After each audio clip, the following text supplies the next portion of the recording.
refer to defense contractors or Right. defense manufacturers when what they're talking about are arms manufacturers, Yeah, war arms war war companies. contractors or war War- war profiteers, not defense profiteers. I mean, call something what it actually is. I mean that's the bottom line. But so much of this is designed to reshape the way that we think about it, because language does shape the thoughts that we have in our head, and it prompts images of certain things. And if we're not forthright about what we name things, then we're constantly off kilter. I mean, it's like looking at a warped mirror, and we're not really able to get at the true shape of things, and so and so we're always misstepping and off balance. And I think that is a big problem in our modern era, and you've really done an excellent job to put your finger on it. And they're just so many excellent examples that you put on it, like things that I take for granted, like the word casualty. I mean, even in historical terms, and that goes back quite a way. That means that someone who's been killed or wounded, the number of people who have been killed or wounded. When you say casual, I mean, it comes off, frankly, casually, which we should not be casual about war and death and destruction. It's not a casual endeavor. It's a serious and horrific endeavor. And when we have to enter into it, it should be given the gravity that it deserves. And these euphemisms take that away. And I'm so glad that you are clarifying this because of that. Well, thank you for saying that. I think you indeed have, to use an overused phrase, hit the nail on the head. That language matters, and that's why we call it Words About War Matter. This is not just a matter of political correctness or prettifying or academic nerdiness, or this matters because words and the language we use change, exactly as you described, how we think, how we see the world, how we understand the world, how we decide what is possible and what is not possible. And of course, there are some people who have more power over the decisions of nations like the United States and its military than others. But we think that if we can encourage people to talk about war and foreign policy and again, more honest, more direct, more transparent, non-euphemistic, non-dehumanized ways, that it can be a small part of changing U.S. foreign policy in particular, and the U.S. government's propensity to wage wars. Even describing, this is another example that we discuss in the guide, and that comes up so frequently in the media, just describing the United States or any nation as a single homogeneous whole. The United States invaded Iraq. The United States invaded Afghanistan. That is just simply not so. Everyone in the United States did not pick up and invade Iraq or Afghanistan. The George W. Bush administration made a decision to deploy the U.S. military to invade in other parts of the Pentagon establishment and the military of the United States into Afghanistan and Iraq. And this can hopefully provides another example of the way in which being more specific, more precise, more accurate in our language choices can help us better understand what's going on in the world. Yeah. Something else that you've done here, I really appreciate about your approach. You have under the section in the short version of your guide, under more guidance, share alternatives gently. And I think that's important. You say shaming people's language is unhelpful.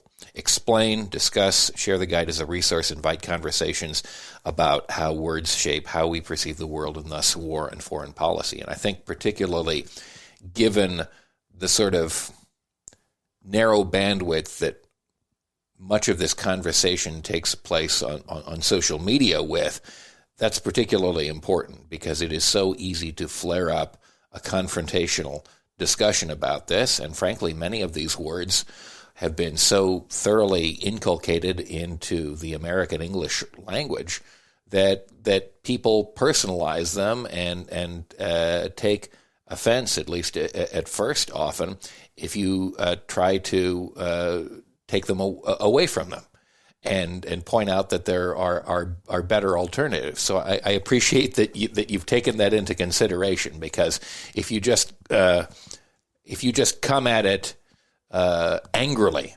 and without understanding and without sympathy, then you are less likely to have success.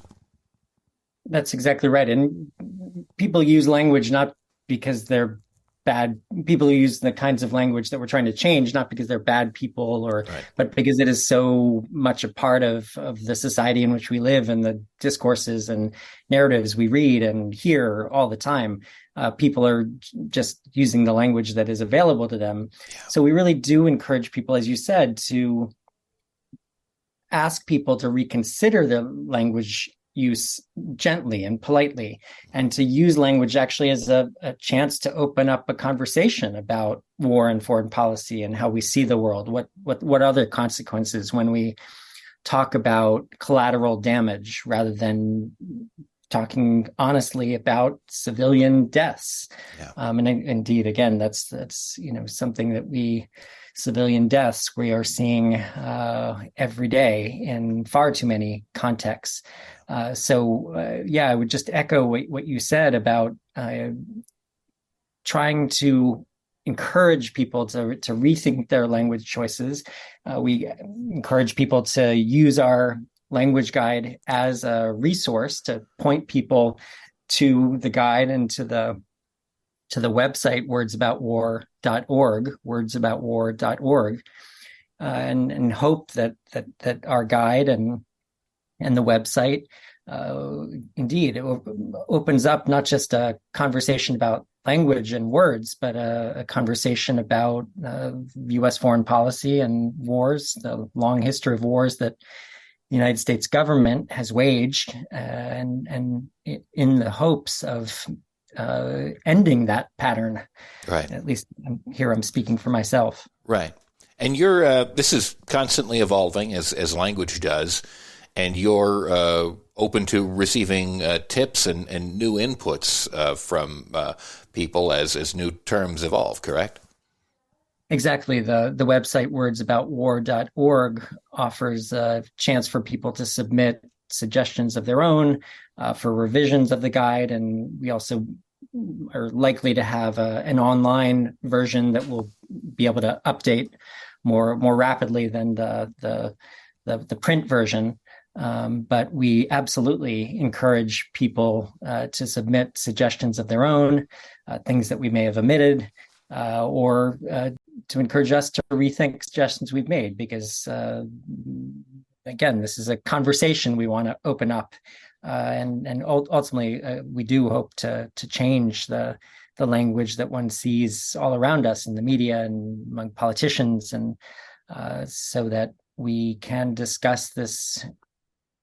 What matter could be more important than matters of war and peace, and the death and injury and destruction that war wreaks. Well, thank you so much, Professor David Vine. Again, it's wordsaboutwarmatter.org, and I really appreciate you having been a part of this and everyone who had participated in this, and I wish you the best of luck, because we need to mean what we say. We need to know that we're talking about, especially when it comes to things that are deadly and destructive.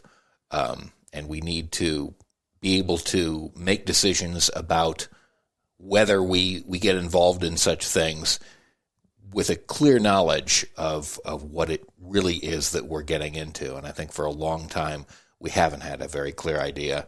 And thank you for helping to make that process better. Thank you.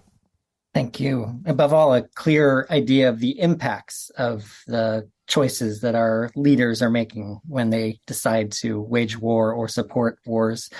So thank you for, again, calling attention to the guide and calling all our attention to this language, and always a pleasure to talk to you. I'm Beowulf Rockland. This is Facepalm America, and we'll be back in a moment to tell you about an upcoming episode of Facepalm America. Stay tuned.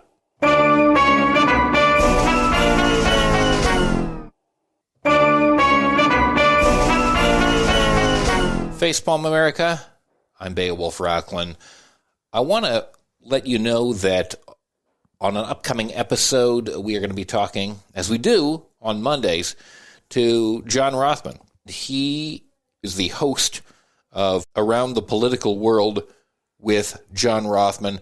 We'll be talking about the very strange conflict over who will be the next Speaker of the House of Representatives, the current state of the Republican Party, and the 2024 election. And I hope you can join us because it's going to be fascinating. He's a really smart guy, and he will give us insight into those matters and many more. I'd like to ask you to share this episode on your social media. It's usually easy. You can do the little share button on whatever device you're on, and usually that will allow you pretty easily to put it out there on Facebook, on Twitter, on whatever social media platform you favor. I want to thank Ace Elson and Rosabelle Hine, who are the producers of this program, and remind you also that if you would like to call or message us anytime, you can do so at 202-656-6271. And until next time, enjoy the day.